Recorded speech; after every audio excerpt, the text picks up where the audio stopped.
नमस्कार, आमने सामने न्यूज में आपका स्वागत है। मैं हूं दीप्ति थापा। आईएसआईएस ने एक बार फिर वीडियो जारी कर दुनिया भर में सनसनी फैला दी है। इस बार आतंकियों ने सीधे अमेरिकी राष्ट्रपति बराक ओबामा को धमकी दी है। आतंकवादी संगठन ने ओबामा को धमकी दी है कि वो उनका सिर कलम करेंगे और वो भी व्हाइट हाउस में घुसकर।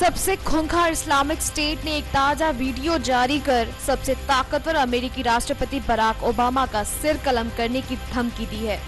यही नहीं, आतंकियों ने अमेरिका को अपनी तरह का इस्लामिक स्टेट बनाने की भी धमकी दी है। आईएसआईएस की ओर से जारी ये धमकी जापानी बंधक के उस वीडियो के बाद आई है।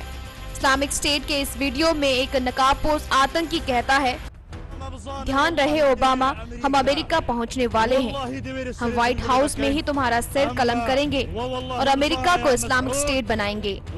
हम कार, बम और विस्फोटक लेकर आएंगे, फिर तुम्हारा सिर कलम कर देंगे। वीडियो के अंत में आतंकी घुटने के बल बैठे एक कुर्दिश लड़ाके की गला रेत कर हत्या कर देता है। जिहादी गतिविधियों को मॉनिटर करने वाले वेबसाइट मेमोरी के वीडियो में कहे गए अरबी शब्दों का अंग्रेजी रूपांतर किया गया है। इस्लामिक स्टेट ने अमेरिका को ही नहीं बल्कि फ्रांस को और बेल्जियम को भी धमकाया है। ब्यूरो रिपोर्ट, आमने सामने न्यूज।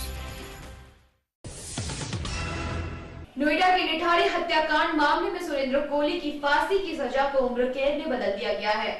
रिंपा हालदार मामले में कोहली को फांसी की सजा सुनाई गई थी, जिसमें हत्या और बलात्कार की बातें सामने आई थी। देखिए रिपोर्ट।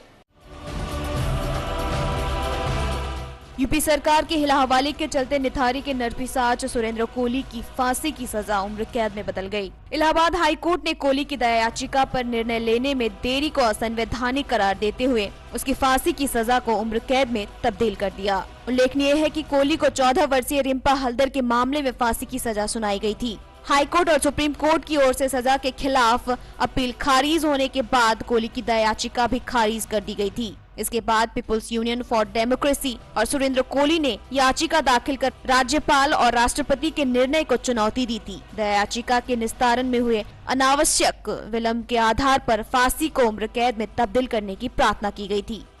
ब्यूरो रिपोर्ट, आमने सामने न्यूज। सुनंदा पुष्कर हत्या मामले में पूर्व समाजवादी पार्टी नेता अमर सिंह से बुधवार को पूछताछ की गई। बसंत विहार पुलिस स्टेशन में उनसे करीब 2 घंटे पूछताछ चली। अमर सिंह को सुनंदा और उनके पति शशि थरूर का करीबी दोस्त माना जाता है। गौरतलब है कि इस मामले में अब सुनंदा पुष्कर के बेटे शिव मेनन से भी पूछताछ की जाएगी। कांग्रेस नेता शशि थरूर की पत्नी सुनंदा पुष्कर की मौत के मामले में राष्ट्रीय लोकदल के नेता अमर सिंह से भी पूछताछ की गई। एक रिपोर्ट के अनुसार दिल्ली पुलिस ने सुनंदा मौत मामले में पूछताछ के लिए अमर सिंह को बुलाया था। एक न्यूज वेबसाइट की माने तो दिल्ली पुलिस ने कमिश्नर बीएस बस्सी ने कहा था, अमर सिंह ने पूर्व में इस केस से जुड़ी जानकारी होने का दावा किया था। सुनंदा की मौत के बाद इस पूर्व समाजवादी पार्टी के नेता ने मीडिया कर्मी से बातचीत में कहा था कि वो बहादुर महिला थी और वो आत्महत्या नहीं कर सकती हैं। वहीं दिल्ली पुलिस की विशेष जांच टीम ने इस केस में वरिष्ठ पत्रकार नलिनी सिंह से भी बीते दिनों पूछताछ की थी। नलिनी सिंह ने दिल्ली पुलिस के एसआईटी से बीते दिनों कहा था कि सुनंदा ने उनसे खुलासा किया था कि आईपीएल कोची टीम से जुड़े विवाद संबंधी आरोप सुनंदा ने थरूर के वास्ते खुद पर ही ले लिया था। नलिनी ने कहा था कि सुनंदा ने उनसे अपनी मौत के 1 दिन पहले आईपीएल मुद्दे का जिक्र किया था। वहीं बीएस बस्सी ने कहा था कि सुनंदा पुष्कर की रहस्यमय स्थिति में मौत के सिलसिले में उनके पति शशि थरूर से फिर से पूछताछ की जा सकती है। और अब गौरतलब है कि पुलिस अब सुनंदा के बेटे शिव मेनन, जो कि उनके पहले पति के पुत्र हैं, उनसे पूछताछ करेगी।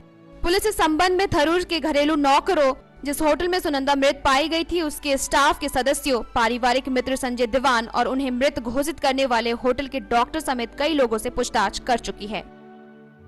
ब्यूरो रिपोर्ट, आमने सामने न्यूज। वक्त है ब्रेक का। ब्रेक के बाद देखेंगे कुछ अन्य खबरें। अब आमने सामने न्यूज देख सकते हैं साधना टीवी के साथ साथ ईश्वर टीवी पर भी रोजाना अपने एक निश्चित समय दोपहर 3:20 पर। ब्रेक के बाद एक बार फिर आपका स्वागत है। भारतीय विदेश मंत्री सुषमा स्वराज के बीजिंग दौरे को लेकर चीन ने कहा है कि वो सुषमा के बीजिंग दौरे को बहुत महत्वपूर्ण मानते हैं। सुषमा अपने इस दौरे पर चीन के शीर्ष नेतृत्व के साथ बातचीत करेंगी और रूस, भारत और चीन के विदेश मंत्री स्तर की बैठक में हिस्सा लेंगी। देखिए रिपोर्ट।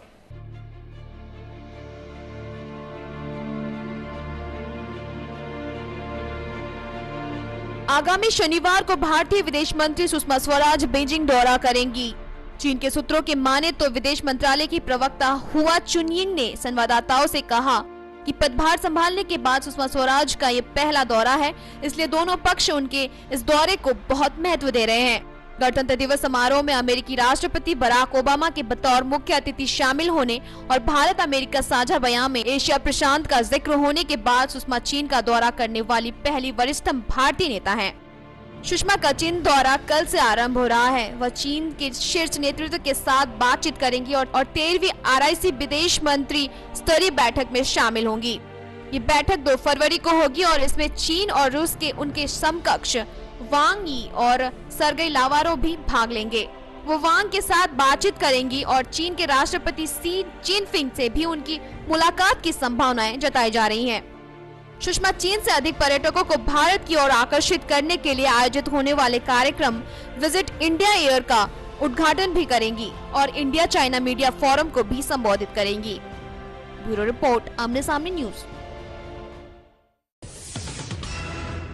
समाज सेवी अन्ना हजारे ने मोदी सरकार को चेतावनी देते हुए कहा है कि नई सरकार को जितना वक्त देना चाहिए था उतना वक्त दे दिया गया है, लेकिन सरकार ने इस संबंध में अभी तक कुछ नहीं किया है, इसलिए लोकपाल बिल पर फिर आंदोलन की बात कह रहे हैं अन्ना। देखिए रिपोर्ट।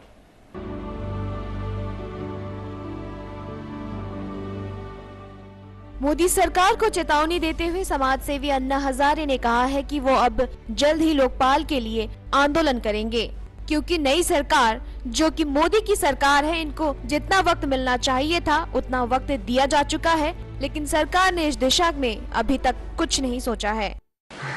जो वादे किए थे वो वादे पूरे नहीं हो रहे हैं, इसके कारण तो हमें अभी फिर से आंदोलन की तैयारी करना शुरू कर दिया। इसलिए वो 15 दिन के अंदर इस विषय में रुख करेंगे, यानी कि अन्ना जल्द ही आंदोलन कर सकते हैं। ब्यूरो रिपोर्ट, आमने सामने न्यूज। यूपी के जिला फर्रुखाबाद में राष्ट्रीय सेवा NSS का विशेष कैंप लगाया गया, जिसमें राजकीय इंटर कॉलेज के छात्रों ने बढ़ चढ़कर हिस्सा लिया और स्वच्छता अभियान के प्रति सहयोग करने की भावनाओं को लिखकर समाज को एक नया संदेश भी दिया। ये कैंप 3 फरवरी तक चलाई जाएगी। देखिए रिपोर्ट।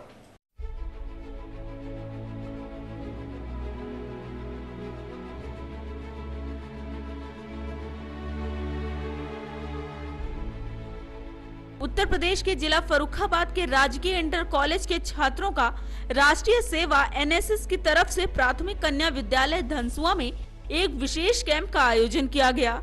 इसका उद्देश्य है कि हम अनुशासन में रह करके समाज में जागरूकता फैलाएं। जहां शिविर में इंटर कॉलेज के छात्रों ने हिस्सा लिया। सुबह से ही आए जमीन पर बैठे छात्रों में लगाए गए विशेष कैंप के प्रति एक अलग सा उत्साह दिखा, जिसको सभी छात्र अपने लेख से बयां कर रहे थे।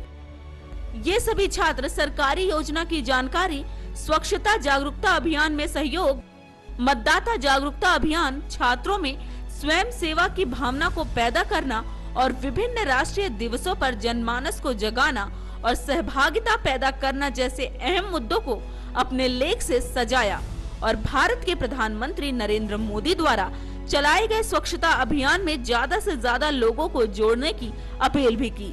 स्वच्छता अभियान भारत सरकार का जो स्वच्छ भारत सुंदर भारत का जो माननीय प्रधानमंत्री जी ने, मोदी जी ने जो नारा दिया है, उसको साकार करने के लिए गांव में स्वच्छता अभियान चलाएं। 3 फरवरी तक चलने वाला ये कैंप 3 कॉलेजों में आयोजित किया जा रहा है। इसका उद्देश्य है कि समाज में रहकर जागरूकता फैलाएं और समाज में गांव वालों को मिल रही सभी सरकारी योजनाओं को लेने के लिए गांव के लोगों को प्रेरित करें और समाज में जो राष्ट्रीय और राजकीय सरकारी सेवाएं जो दी जा रही हैं गांव वासियों को, उनको जो है वो उससे जागरूक करें। ब्यूरो रिपोर्ट, आमने सामने न्यूज, फर्रुखाबाद। इस बुलेटिन में फिलहाल इतना ही। कल फिर मिलेंगे कुछ अन्य खबरों के साथ। तब तक के लिए मुझे यानी दीप्ति थापा को दीजिए इजाजत। नमस्कार। अब आमने सामने न्यूज देख सकते हैं साधना टीवी के साथ साथ ईश्वर टीवी पर भी रोजाना अपने एक निश्चित समय दोपहर 3:20 पर